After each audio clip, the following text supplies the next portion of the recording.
Halo guys, welcome back to my channel. Oke guys, di video kali ini saya akan membahas risiko bekerja di Indomaret.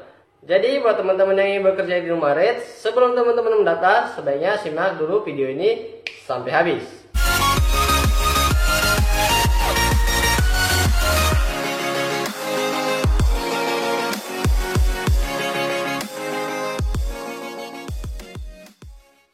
Gue ingin membahas pertanyaan dari subscriber yang bertanya di kolom tab komunitas ya guys.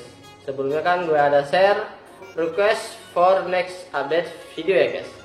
Jadi ada salah satu subscriber yang sayangnya cuma satu subscriber yang ingin berkomentar di kolom tab komunitas gue, dan yang lainnya itu tidak tahu pada kemana ya guys. Tapi tidak masalah, dari yang satu ini mungkin akan menjadi 1000 komentar di kemudian hari.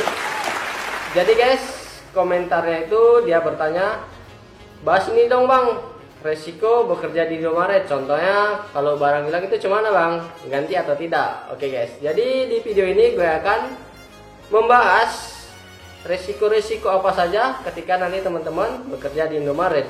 Jadi untuk lengkapnya simak aja videonya guys sampai habis. Namun sebelum itu jangan lupa di subscribe dulu guys, agar gue lebih semangat lagi untuk membuat video kedepannya. Risiko bekerja. Jadi guys, namanya juga kita bekerja, sudah pasti kita memiliki risikonya masing-masing. Hanya saja tingkat risikonya yang berbeda guys. Jadi untuk di Indomaret sendiri, setelah gue rangkum-rangkum, ada sekitar 7 risiko ya guys yang perlu teman-teman ketahui sebelum teman-teman itu bekerja di Indomaret.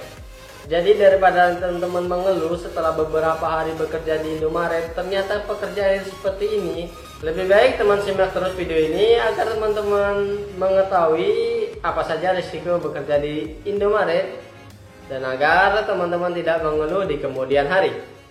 Jadi langsung saja guys, kita risiko yang pertama ya guys. Risiko yang pertama itu kerja shift. Jadi di toko Indomaret itu kerjanya itu shift-shiftan nih guys. Kalau toko reguler itu kerjanya shift 1 dan shift 2, sedangkan toko yang non reguler atau 24 jam kerjanya shift 1, shift 2 dan shift 3. Untuk jam kerja sendiri sih kalau yang shift 1 maksudnya dari jam 7 hingga jam 4 ya guys, dan untuk yang shift 2 nya mulai jam 2 setengah 3 sampai jam 11. Dan untuk yang shift 3 nya nyambung terus ya guys, atau maksudnya jam 11 hingga jam 7 hingga anak pagi datang. Yang kedua itu guys, loyalitas tanpa batas ya guys. Kenapa saya bilang di loyalitas tanpa batas? Karena memang di Indomaret ini loyalitasnya tinggi ya guys. Jam kerjanya juga banyak loyalitas. Contohnya seperti teman-teman itu masuk jam 7 pagi dan seharusnya pulang jam 4 sore. Tapi ketika teman-teman ingin pulang, datang MDN ya guys, atau datang barang, dan yang masuk di shift siang itu berdua cewek. Tidak mungkin teman-teman biarkan berdua cewek itu membongkar barang yang sebanyak itu guys. Mau tidak mau ya kita itu saling solidaritas dan meloyalitaskan jam kerja kita untuk teman satu toko kita. Resiko yang ketiga, siap dimutasi kemanapun. Jadi guys, di Indomaret memang seperti itu ya, kita itu harus siap dimutasi ataupun dipindahkan kemanapun sesuai kebutuhan toko di area kita. Jadi buat teman-teman kita kasir ataupun pramuniaga, apalagi yang sudah senior ya, teman-teman itu harus siap untuk dipindah atau dimutasi kemanapun. Identiknya jika teman-teman itu dipindahkan, biasanya teman-teman itu dipromosikan di sana untuk kenaikan jabatan. Jadi ini menjadi kesempatan bagi teman-teman untuk menjadi karyawan tetap. Dan yang keempat itu jadwal libur random. Kenapa saya bilang ini? Karena jadwal libur itu tidak tentu ya teman-teman, apalagi kita itu di toko itu disesuaikan dengan kebutuhan toko. Jadi bisa saja teman-teman jadwal liburnya Senin, Selasa, Rabu, Kamis, Jumat, Sabtu ataupun Minggu. Dan bisa saja minggu ini teman-teman liburnya Senin, minggu depan teman-teman liburnya Sabtu. Tidak tentu ya teman-teman, ditentukan dengan kebutuhan toko. Oke guys, yang kelima itu libur nasional wajib masuk ya guys. Jadi guys, di kalender kita itu kan ada libur kecuali hari Minggu ya guys. Libur itu contohnya libur Idul Fitri, Idul Adha, Natal, Tahun Baru ya guys. Itu kan libur nasional. Dan di situ teman-teman diwajibkan masuk ya guys, kecuali kepala toko atau asisten ya guys.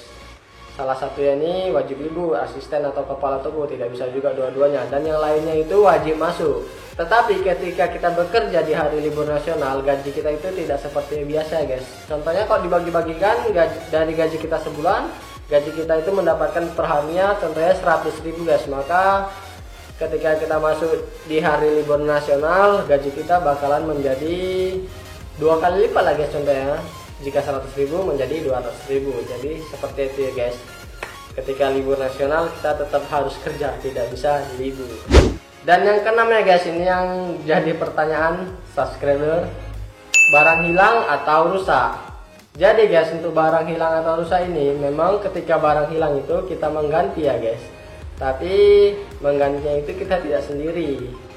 Kan di setiap bulannya itu ada audit ya guys, namanya hitungan bulanan, hitungan stok. Jadi telah dihitung oleh tim kantor, di toko kita itu hasilnya itu minus, contohnya itu minus 1 juta. Jadi itu ada pembagian guys, pramuk, kasir, MD, asisten, dan kepala toko itu persenannya berbeda-beda guys. Contohnya jika di toko nanti minusnya 1 juta, nanti dari yang 1 juta itu untuk pramu niaga 1%, untuk MD 1,5%, kemudian itu untuk asisten 2%, dan untuk kepala toko 2,5%. Jadi seperti itu guys.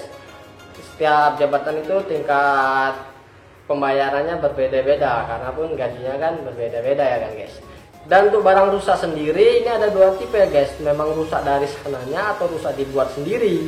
Kalau contohnya dari sananya, ketika teman-teman itu menerima barang dan barang yang teman-teman terima itu rusak, itu bisa diretur ya guys atau dikembalikan. Tetapi jika teman-teman itu membuat barang itu rusak, itu ya teman-teman yang mengganti. Itu tanggung jawab toko atau dibebankan ke toko.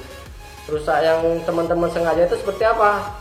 Ketika teman-teman barang, tapi teman-teman itu menaruhnya tidak hati-hati, teman-teman campak lah, teman-teman lempar lah, dan terjadi rusak barangnya, itu tanggung jawab teman-teman. Atau teman-teman itu menyusun barang, mendisplay barang di toko sudah tidak muat, tapi teman-teman tekan-tekan saja, atau teman-teman sembarangkan meletaknya sehingga barangnya itu rusak, dan itu juga menjadi tanggung jawab teman-teman di toko. Yang ketujuh itu tanggung jawab yang tinggi. Kenapa saya bilang tanggung jawab yang tinggi? Memang di Indomaret itu tanggung jawabnya sangat-sangat tinggi guys. Contohnya saja, teman-teman itu bekerja di toko Indomaret. Berapa barang yang harus teman-teman jaga, berapa rupiah yang ada di sana.